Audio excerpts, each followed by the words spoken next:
Jared Polin, FroKnowsPhoto.com, and this is your photo news fix. This fix is brought to you by Squarespace. JaredPolin.com is built using Squarespace, and I wouldn't use anything else if you're a photographer or a creative. It's simple, easy, affordable, and you don't need to know any coding because I honestly know shit about coding. To get a 14-day free trial without a credit card, go to squarespace.com/FroKnowsPhoto, and if you decide that it's for you, use the code FroKnowsPhoto at checkout to get 10% off your first order. First up, do you remember when super small studios in a box came out and were really popular with the eBay crowd? They were great for shooting things like He-Man, but what if you wanted to shoot something larger, like a person? And no, I'm not talking about somebody that is Vern Troyer size either. Well, there's good news. A company called Conscene has released a human-sized light tent that's supposedly quick to assemble. Now, before we get too far, they are not the first company to have a human-sized light tent. Lastelight has a mini studio cube that's not exactly mini at 5 by 5 by 7 feet and pops up in a second, but lacks lighting. The Conscene is the first light tent to come with 8 LED light strips that are dimmable and come with PVC background boards that are white, blue, and black. Now, who needs a studio space anymore when you can simply buy this thing and shoot like a pro for only $340? Something tells me this product is really well built and probably won't break on you quickly. And if you believe that, I shoot JPEG. Next up, Fuji. Dan, please pass me the helmet for my protection so I don't get in trouble from fan people. While I was in Hawaii last week, Fuji unveiled the X-T3, which is their 4th generation APS-C size mirrorless camera. Speaking of Hawaii, look at this amazing tote bag that Canon gave me. Now let's see what's in it. A towel to wipe away all my tears, a water bottle to catch all my tears, and a calculator so we can add up how much Canon paid us. This camera packs a new 26.1 megapixel back illuminated APS-C size sensor without a low pass filter, and it has an ISO range of 160 to 12,800. There's a new X processor with a quad core CPU that has a processing speed 3 times faster than the previous X cameras. Now this will help with faster AF as well as metering and should lead to more accurate tracking of fast moving subjects. I'd like to see the iPhone try to match that, Dan.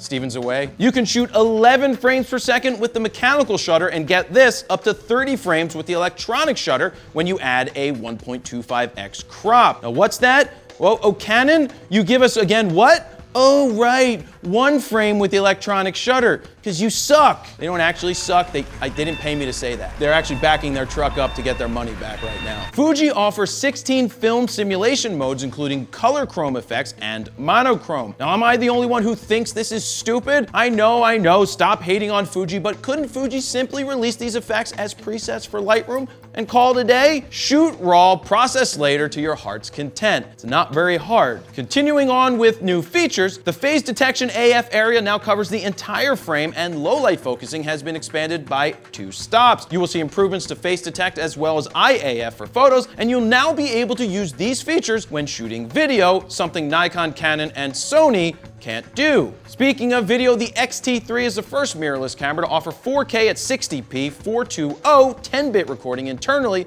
to an SD card. Oh yeah, unlike Nikon and Canon who have larger cameras, Fuji somehow was able to squeeze 2 SD cards side by side into the body. What's your excuse, Nikon and Canon? They didn't pay me to say that either, Dan. Don't you hear that truck backing up?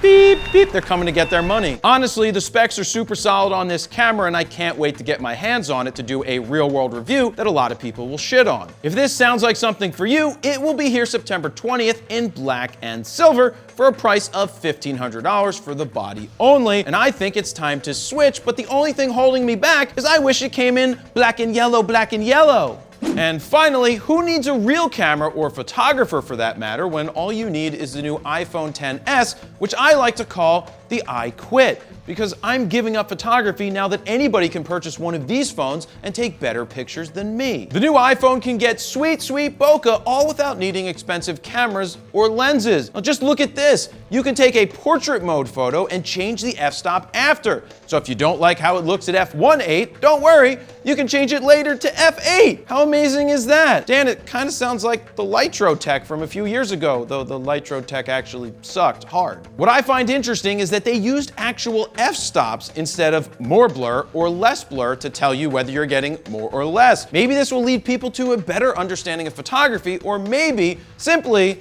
they won't care. Is this feature cool? Yes. Will a phone be replacing real cameras anytime soon? No. I love Apple, and I get that the iPhone is the most popular camera in the world, but all the examples show these portrait mode photos that involve subjects in the perfect spot, doing the perfect thing, in order to get the perfect photo. Good luck getting the same results with candid photos or action photos for that matter. Now, don't get me wrong, you can get fantastic results with an iPhone if you know what you're doing, but again, these phones are not a substitute for people like you and me. Maybe they'll replace Dan, but not you and me. And there you have it. That's your photo news fix this time around. To check out the last fix, go ahead and click on the screen right here. Don't forget to like, share, comment, subscribe, and do all of that good stuff. And that's where I'm going to leave it. Jared Polin, FroKnowsPhoto.com. See ya.